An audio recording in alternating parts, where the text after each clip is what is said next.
Обещах да дам съвети и насоки за учене.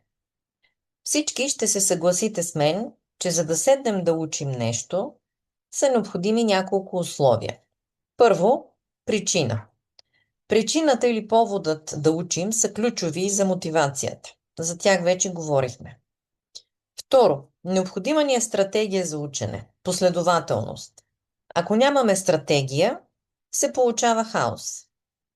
Трето, необходимо ни е желание да учим. Сега ще говорим за стратегията и за желанието.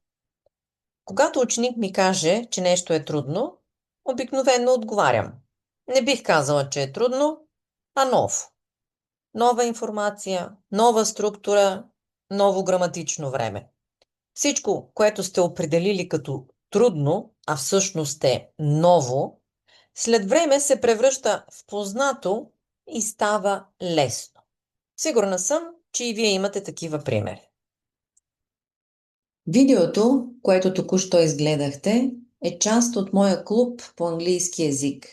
Ако искате да се включите в клуба, заповядайте на адреса, който ще видите. Клубът има и безплатна версия с ограничен брой материали, за да придобиете представа за организацията. До скоро!